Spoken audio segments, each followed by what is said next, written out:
afternoon. I am John Francis Primo. I graduated year 2003 from Partido State University. My position here as manager here in my company as Golden Arches Development Corp. As of now, I am Assistant Department Manager, promoted last July 16, 2025. So, AHAW means all heart, all out. So, yun, yung mga competition na yun, parang by store siya.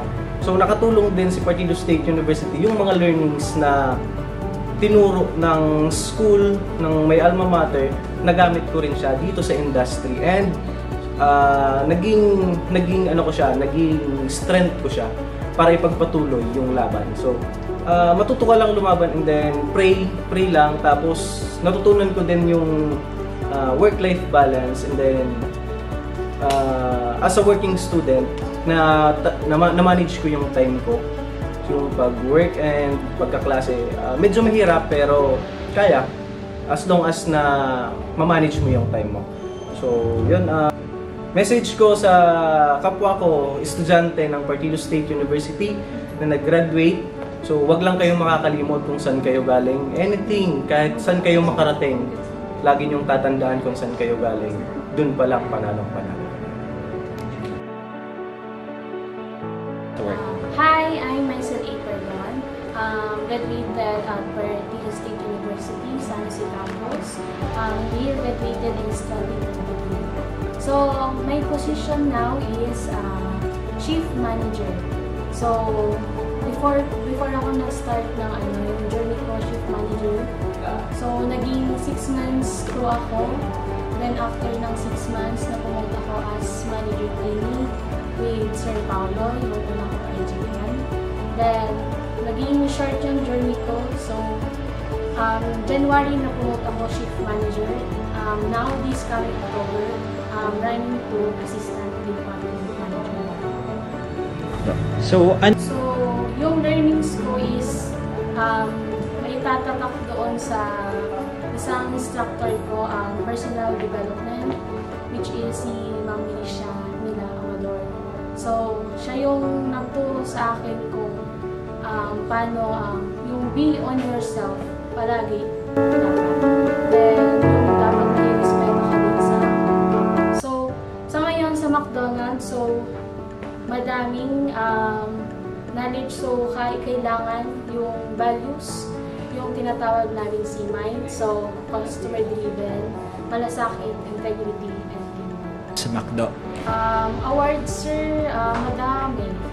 So, unang-una yung naging award ko, yung na-promote ako as MD, then, yung mabilis nga yung promotion ko.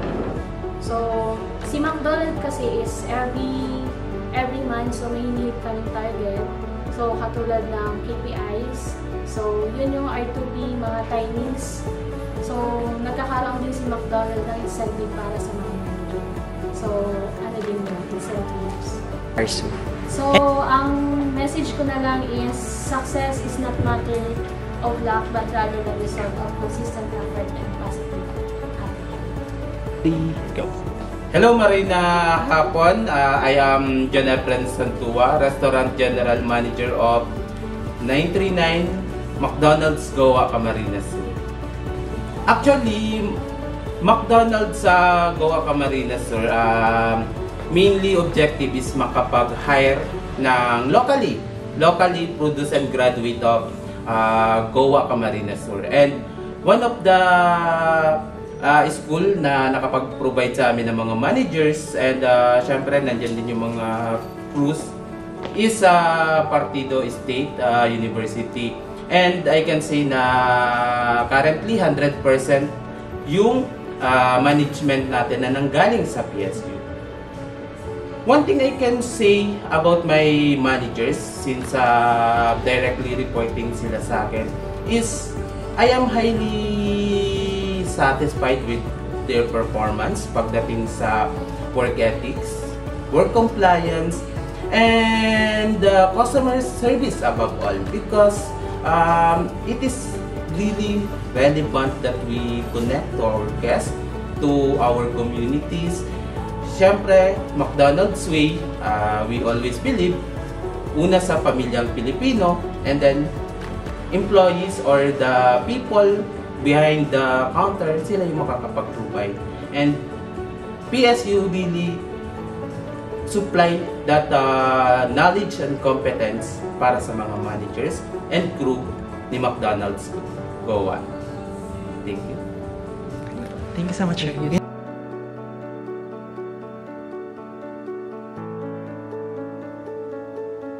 name is Elmaine Odeya. I graduated in 2014 with a degree of Bachelor of Science in Hotel and Restaurant Management from Partido State University, San Jose Campus. 939 McDonald's Goa I Camarines. am currently working as an assistant restaurant manager in Jollibee for more than 7 years. One of the most useful things I gained from Parsu was a strong foundation of hospitality operation, customer service, and leadership. I remember our practicum helped me develop my confidence in dealing with other people, solving problems under pressure, and ensuring customer satisfaction. These are all essential in the fast-paced food service industry.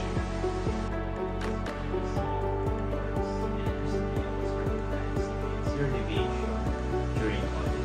These affirmations help me keep motivated.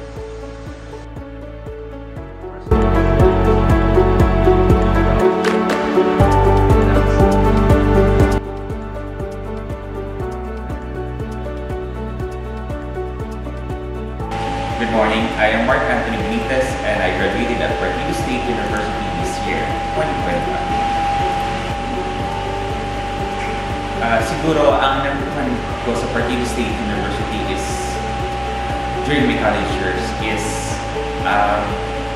how to be a leader, how to manage people, how to organize events. So, in my current job as the branch manager of Doña Osa Restaurant and Catering Services. So, siguro it's the most applicable. So, how to manage events because we do caterings. In caterings, kailangan may preparation. Kailangan prepare ka sa day. So, yung mga natutunan ko sa Partido State University is ngayon na-apply ka na sa in my current jobs. And then, isa pa sa natutunan ko sa Partido State University is how to talk. How to talk to the audiences, how to talk to people with confidence. So, ngayon na-apply ko na siya, I have confidence when I'm talking. So, in my college years, I hosted several big events at Partido State University College of Hospitality. So, ngayon, I'm very thankful that nabigyan ako ng opportunity to be part of that experience. Isa pa sa mga natutunan ko sa Partido State University is the passion for food. Ngayon, bilang manager ng isang restaurant is very vital ang pagiging may passion sa food because we are serving food.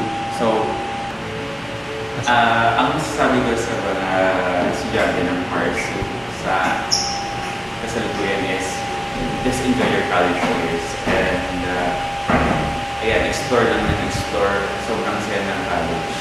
Then, if ever may chance kayo na makapasok sa mga organizations, do so because it will help you talaga in real world. So, yung mga natutunan ko sa may pasok organizations is ngayon na-apply ko siya.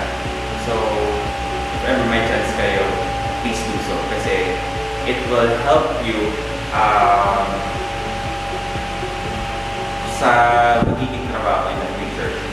Paano makasama, paano mag-create ng events, paano gumawa ng mga interviews. So, ayan. Mag-aral kayong mabuti and good luck to your future endeavors. And thank you.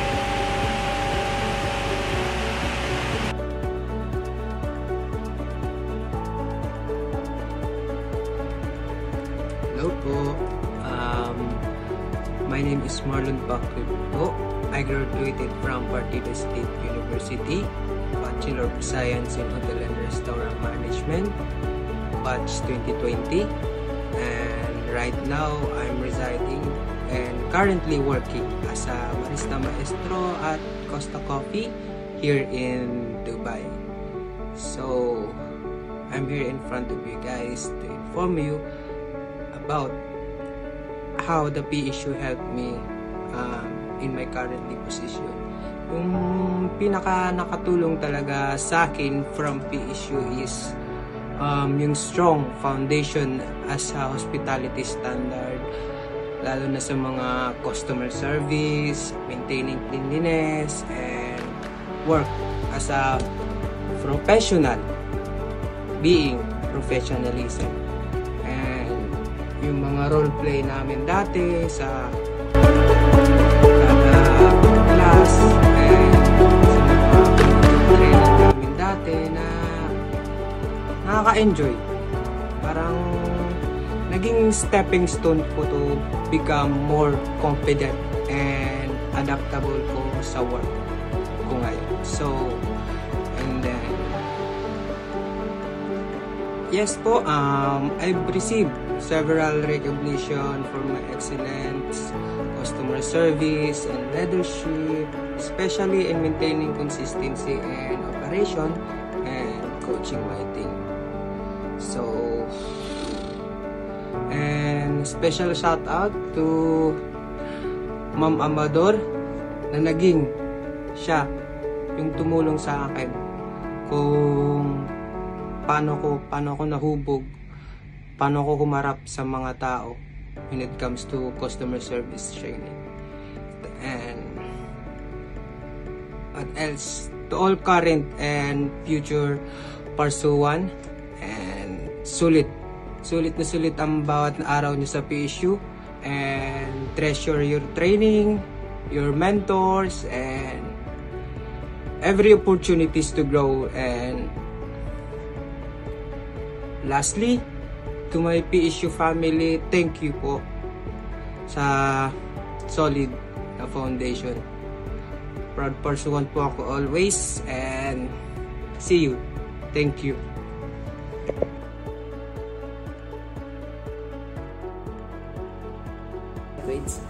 Hi guys, I'm Derek Farelio Avila. I am one of the graduates from the batch 2019 at Partido State University.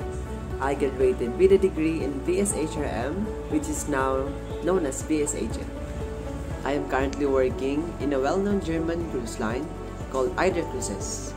I am part of the housekeeping department, working as a cabin skipper. PSU is the school that guided me to reach the job I have always dreamed of.